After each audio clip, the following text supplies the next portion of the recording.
This is You Market Fit. I am Cecelia Martinez. A lot of you probably know me. I am here in Atlanta, and I am a developer advocate at Ionic.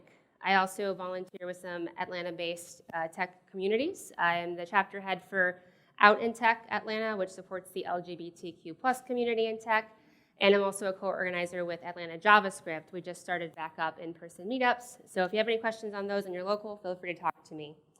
I'm super excited to be at Refactor Tech giving this talk specifically because Refactor was the very first tech conference I attended back in 2019 when I was still in my coding boot camp. And 2 years later, I was speaking at Refactor Tech.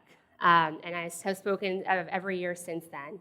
And I've spoken on a lot of different topics. I've spoken on things like testing, my first true love. Cecelia will talk later. I love testing too. I've spoken on debugging. I've spoken on building front-end applications using tools like Vue. I've spoken on building mobile applications with things like Ionic, of course, and testing Ionic apps as well. And I've also talked about things like DevOps, open source, and building communities.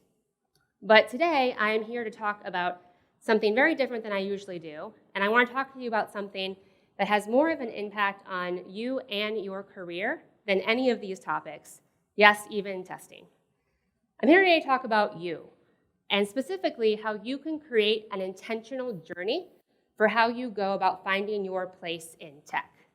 So this talk is for anybody who has ever felt that they don't belong in tech or couldn't find their place in tech. Who here has ever felt that they didn't fit right in tech? Okay, yeah, a lot of hands, right? And a lot of people feel that way. And if you've been early in your career, maybe you've thought some of these types of sentiments. I know I want to work in tech, but there are so many roles, I'm not sure what's for me. Maybe you think, I'll do anything the company needs, I just need a chance. Just give me that foot in the door, I don't care what the role is. Or maybe you've said, I've applied to dozens or even hundreds of jobs across multiple fields with no luck. If you're further along in your career and you're thinking about like maybe your next progression, maybe these sound more familiar. I know I'm not happy with my current role, but I'm not sure where to go from here.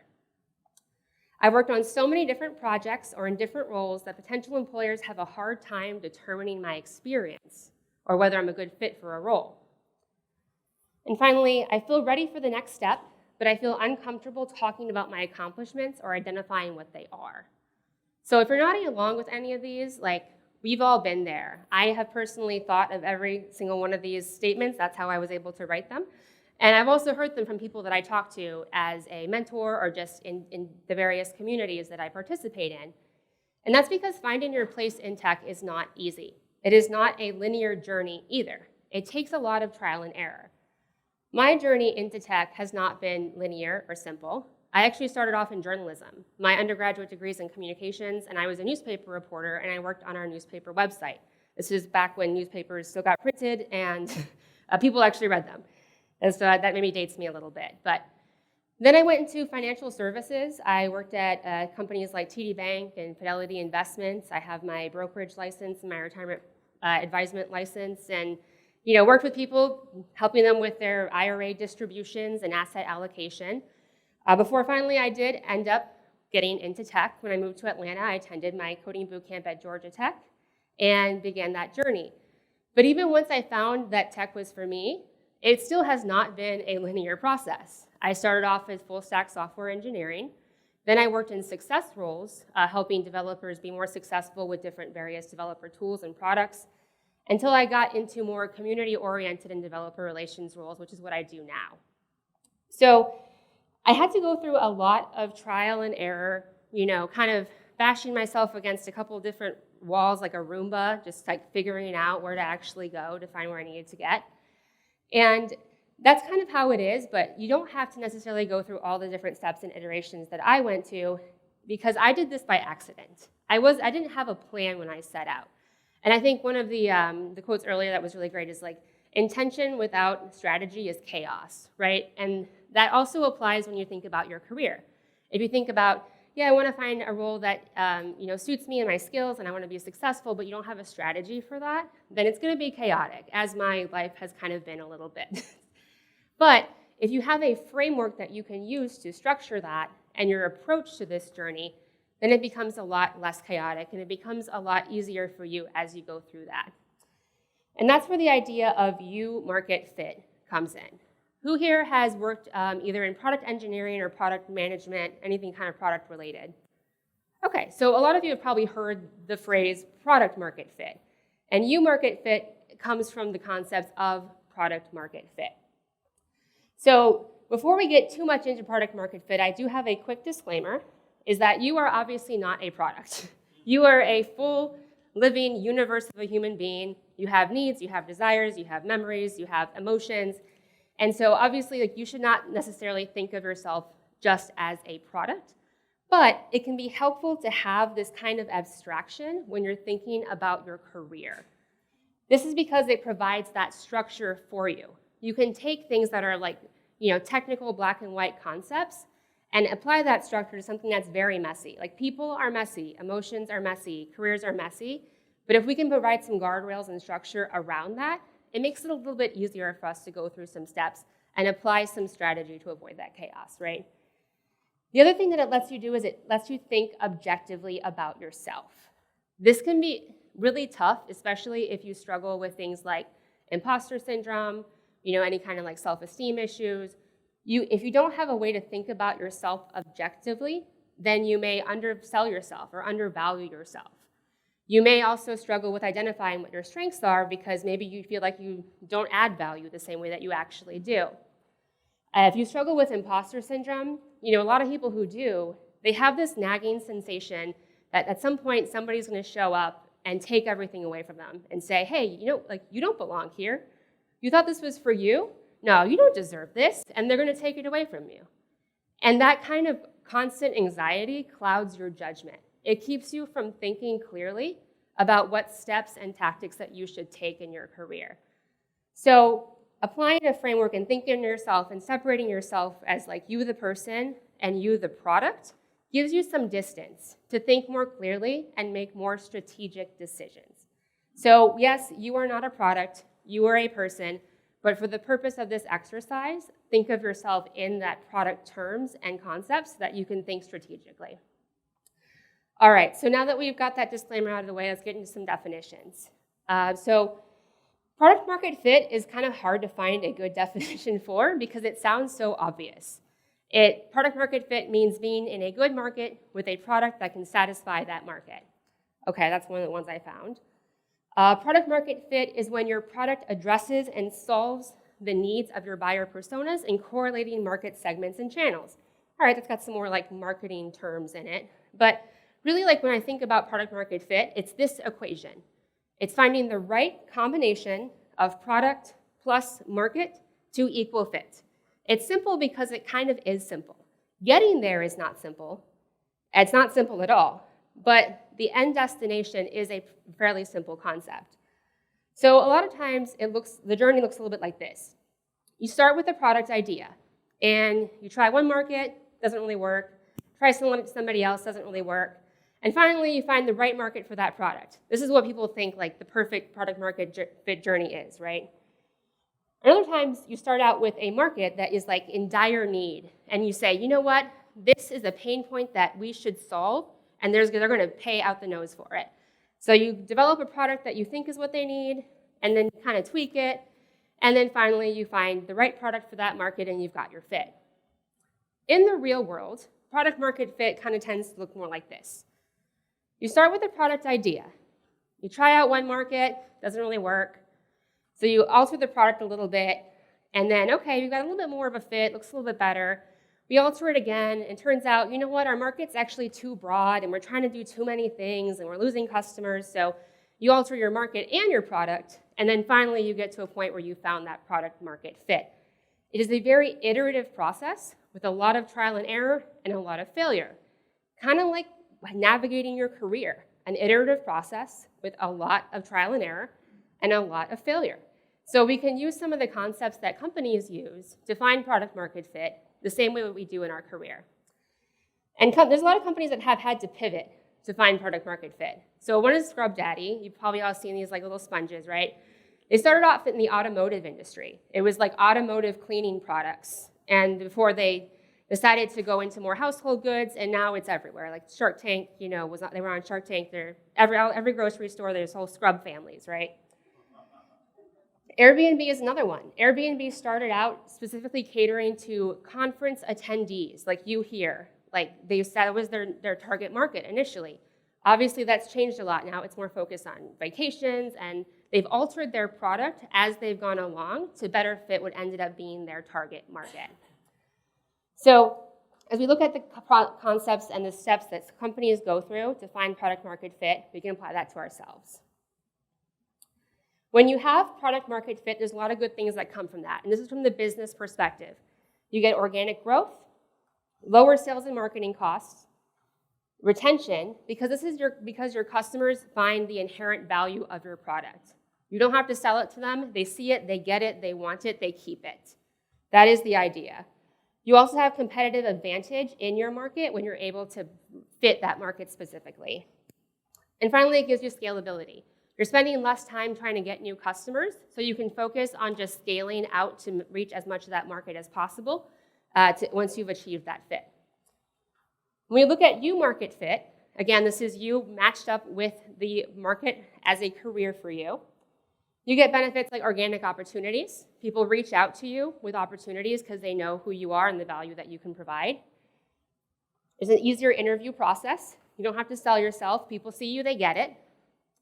You have a high value add for your company. So when you are in a company that is in a role that is the right fit for you, the value is inherent. Everyone gets the value that you're adding, and that leads to things like longer tenures at company, promotions, and being successful within that organization. In addition to, instead of scalability with product market fit, with you market fit, you get flexibility. This means that because you are such an in-demand product in that market, if there is one company or customer, so to speak, that doesn't get it, that's not giving you what you need, that's not paying their bills, so to speak, you can go to a different company because you have such a strong fit in that market that you have the flexibility to move around and be adaptable. When you don't have you market fit, what it looks like is you're overselling.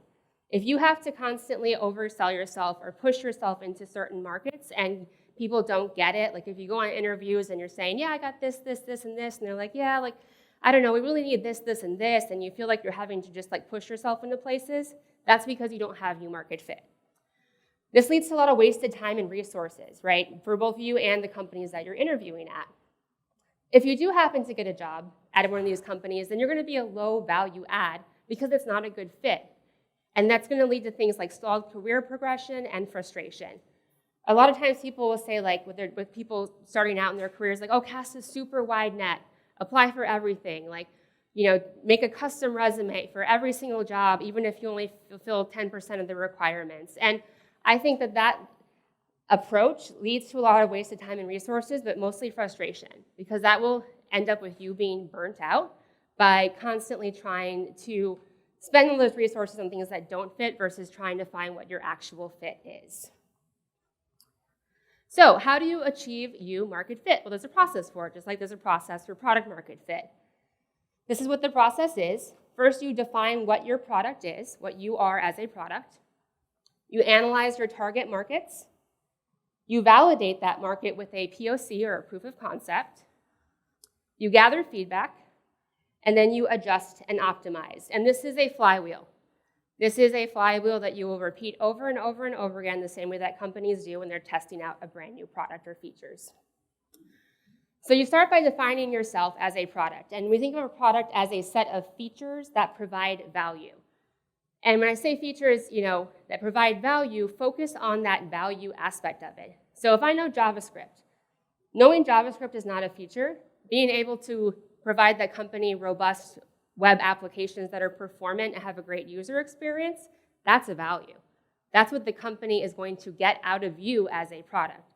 So when you think of your features, when you think about what your resume bullet points are going to be, think about what the value is that you're providing the company and how you define that. Also think about your unique selling proposition, right? You want that competitive advantage in your target market. What makes you unique? What are things that only you can bring to the table? You know, there's a lot of like CMSs out there. There's a lot of, you know, software that just sends emails. What are the ones that make them different to find that specific market for them? And then what pain points do you solve? You know, we think about, again, you're providing value to a company. What problems and pain points can you solve? Another thing here to think about is packaging. So once you've defined yourself as a product, you need to make sure that you are packaged correctly to reflect what your product is.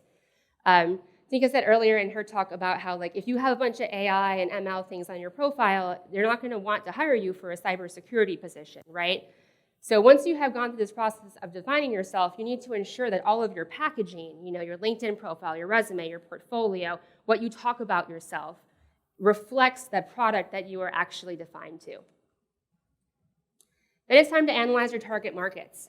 So I mentioned about, like, what are the pain points that you can solve? What are the problems that you can solve? Who has these problems? Who needs me?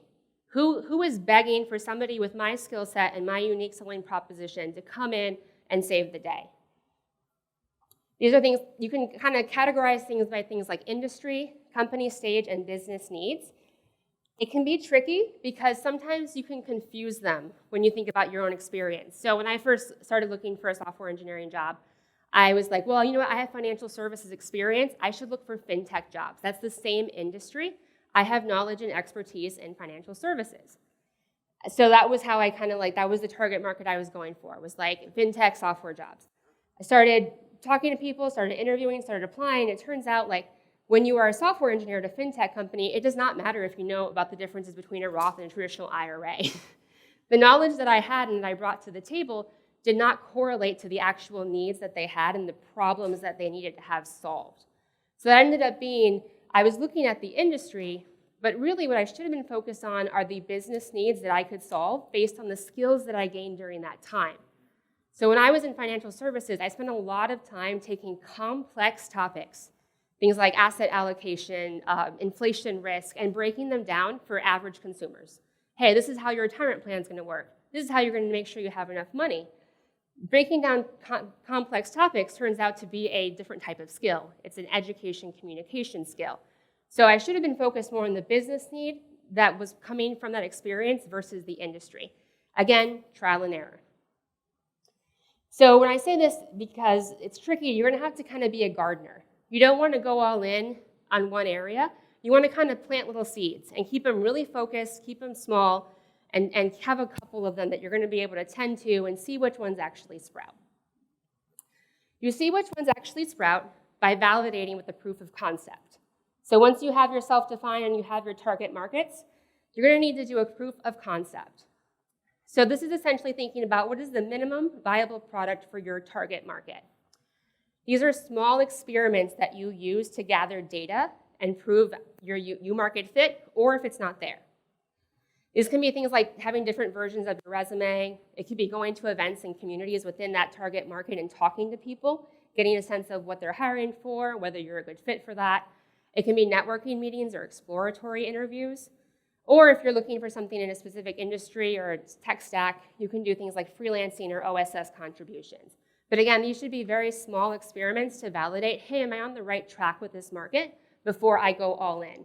Before I apply to 50 fintech companies. Like maybe apply to one, do some exploratory interviewing, and get that feedback.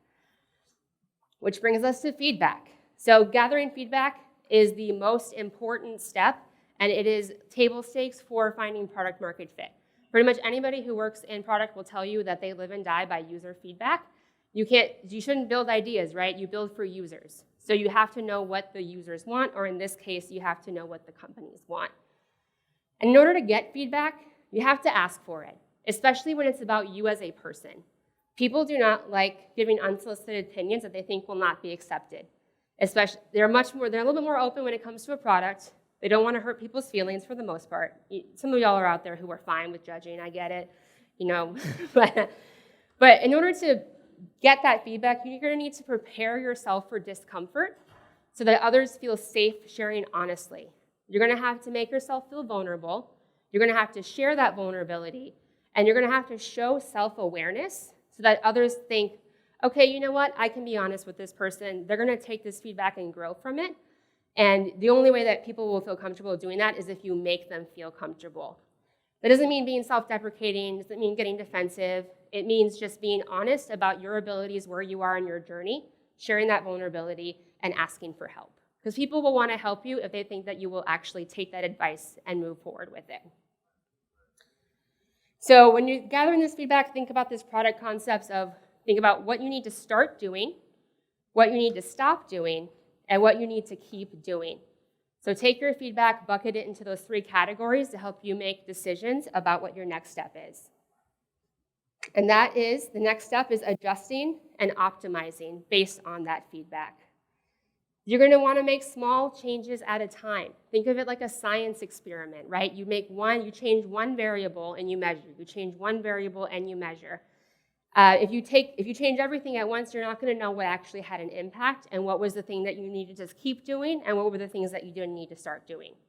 A lot of people will hit some brick walls when they're going through their job search, and they say, you know what, I'm done. I'm getting out of tech. Tech isn't for me. And it's like, whoa, you applied to full stack, JavaScript engineering roles. There's about 30 to 50 more options of types of roles. Maybe it was the type of company. Maybe it was the type of environment that you were trying to interview in, the culture. There's a lot of other variables that you can change that are smaller before making a massive change. So keep that in mind as you adjust and optimize.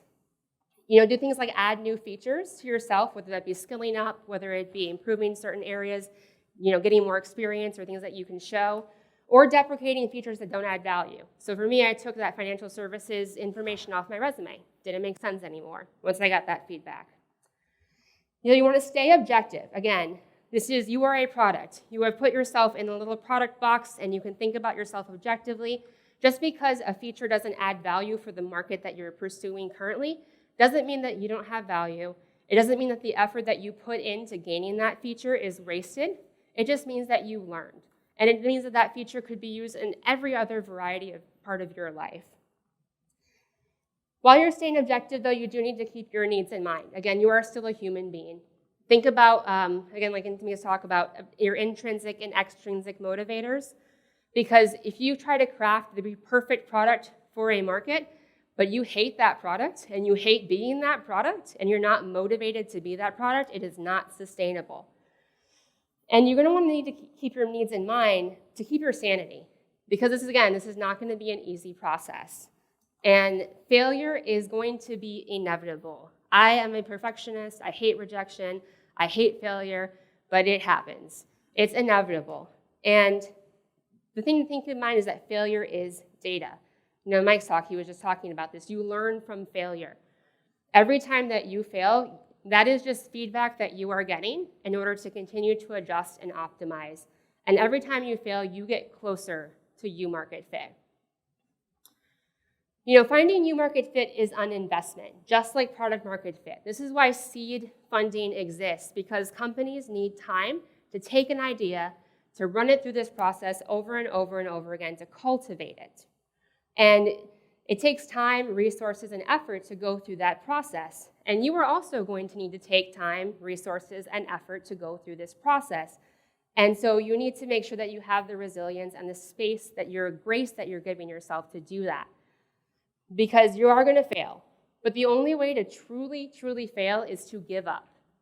And so the important thing is not to give up, because you are always a product that is worth investing in. All right, thank you so much. That's my talk. Feel free to use the QR code for the slides there, and hopefully I kept this on time a little bit. So.